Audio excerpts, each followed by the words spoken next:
time for the fourth member, of our post game show here. There we go. We got Lane Johnson joining the show from the stadium. Lane, welcome. Thanks for doing this today. We appreciate that. Obviously, a tough loss. What do you have to say about the way the team performed overall today against the San Francisco 49ers?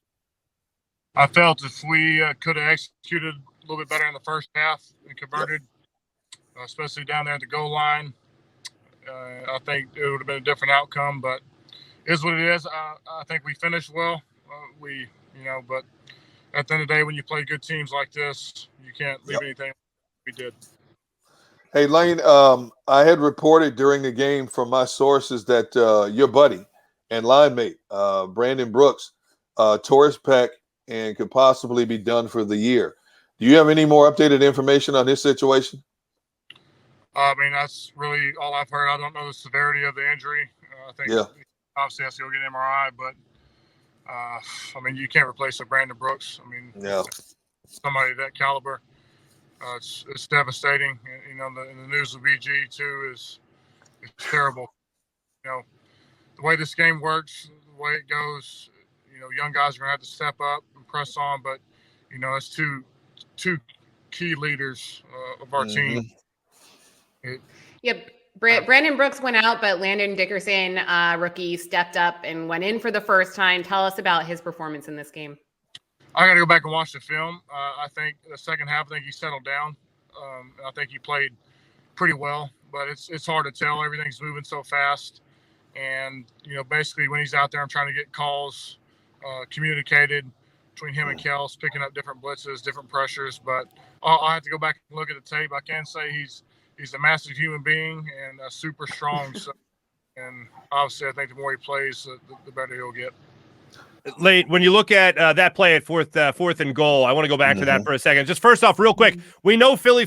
We know Philly special. Can you give us this play call? What was that called? I got to go back and look. I think it's not Philly. It's a different terminology, but it's pretty much the same thing. But I got to go back and watch it. I mean, for me, everything's moving so fast. I mean, as far as remembering plays and this, that, and other, I remember the end drive, the final drive. Where we scored and converted a 2-point conversion, but a little bit too late. Mm-hmm. Hey, Lane, tell me about this being such an important learning tool for a lot of young guys that you guys are going to count on throughout the course of this season.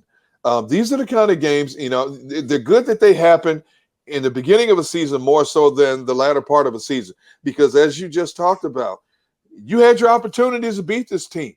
You guys left a lot of points on the field, and young players week in and week out are going to see similar yet different scenarios to what they went through today, but how valuable these learning tools are to make them better players and to help them mature a lot quicker going forward. Yeah, I just think with everybody involved, when you play a really good team, obviously I think you see that the attention to detail matters and that everything matters, especially, when you have chances to put it in the end zone, making conversions. That's the difference in ball games, especially against good teams. And, this in this league, the competition is just going to keep getting better and better as the season progresses. But I think we have a lot of young talent that's potent. I think you see the plays that they're able to make. So a lot of confidence moving forward. But ultimately, it's a bitter taste in our mouth. But when you go back and look at the film, lots to correct and be hopeful there in the future. I mean, I think we can correct a lot of this and get the ball rolling for us. You are no stranger to this Philly crowd, the Philly fans. But for the younger players, this was their first time, even Jalen Hurts' first time playing in front of a packed Link. And I know that helps us on the defensive side of the ball, but do you think it was a little bit overwhelming for any of the younger players? Not really. I mean, I saw some plays being made. Like I said before, man, Jalen really never seen him rattled. I don't ever see him, always seen the same. Confident, the way he's talking to guys on the sideline, throughout the game. And yeah, man, we have some dangerous weapons there on the outside and guys coming in, playing well on the inside, Landon, Jordan Mailata stepping up, going against maybe the best rusher in the league and progressing and growing and doing well. So like I said, we have a lot to improve on, but when we look at the room and look at the offense, I think we can be a deadly group. And How much- what was it like for? Oh, sorry, Mark. What was it like for you playing in front of a packed stadium again? It was awesome. I tell you, last year was. I mean, when you go out there and it's crickets, it's a really weird feeling. I mean, Yeah. I feel like it's even quieter than practice was. So, having that back and having that energy back, I just wish we could have capitalized and won it for them, and made tomorrow a little bit better for everybody involved in the city. But it is what it is. No complaints, no excuses, and moving forward. Correct it.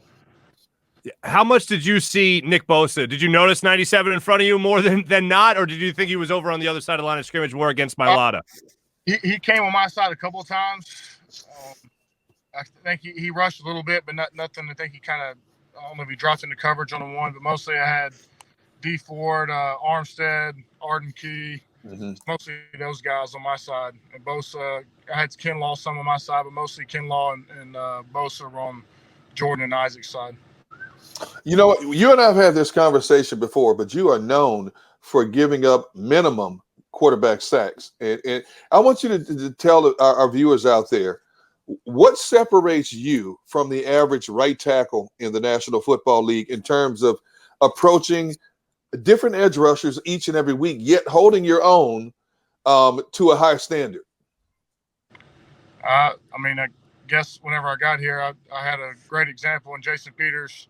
I mean, when I got to see Jason, he was in his 10th, 11th year, and I still saw what he was able to do and how he approached the game. And really, I mean, it all goes down to Coach Stoutland. I mean, what he demands of us. And I mean, really, when I go out there, my main focus is to get off the snap. Like the last drive, I thought it was a false start on D4. He got around the edge, but it's just it's a matter of getting off the snap for me, getting off and getting a good jump on the count to put me in a position to block these guys. Because if you're late, if you come out there and your toe is pointing towards the sideline, that's when those guys are going to make inside moves, and it can ruin your day very quick. I mean, and you can never relax. So that's the thing with the O-line, man. It's you got to be on it all the time, and these guys are getting better and better. And a lot of it goes with Kelsey. Kelsey makes all of our calls, puts us in a good position. Yeah. Take it from there, but it doesn't get easier. It only gets tougher and tougher each week. I've always said I think it stinks that an offensive lineman can get the best of the premier pass rushers in the entire game, but if a pass rusher gets one quarterback sack, everybody says the offensive lineman stinks. Yeah, that's not fair. That's not. Come on, man. That's not fair.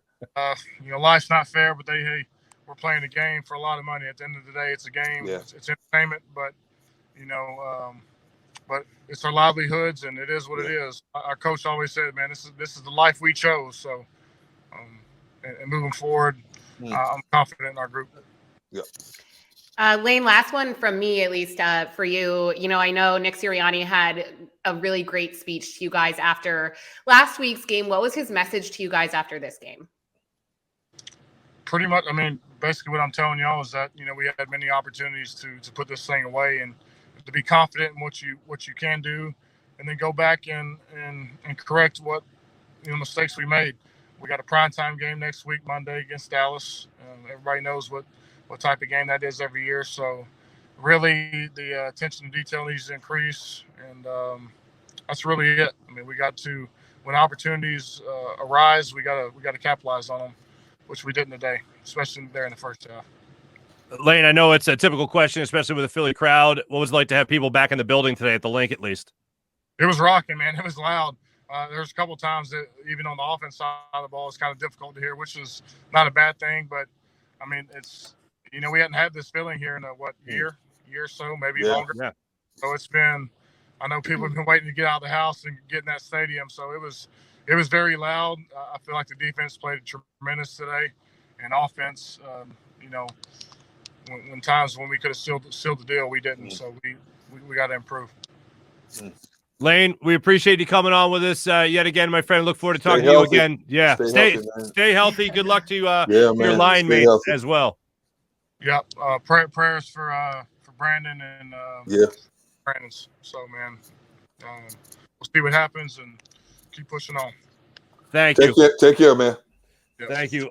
Lane Johnson joining us there, Eagles right tackle, live from the link right after the game. We don't want to let you forget that this show is exclusively presented by Ocean Casino Resort. Go for the win. Go Birds. When we come back, more analysis from another man at the stadium. John McMullen will join us from the link to help us break down this 17-11 Eagles loss to the San Francisco 49ers. More live post-game show with Devin Caney, Derek Gunn, and Mark Farzetta coming your way in a few.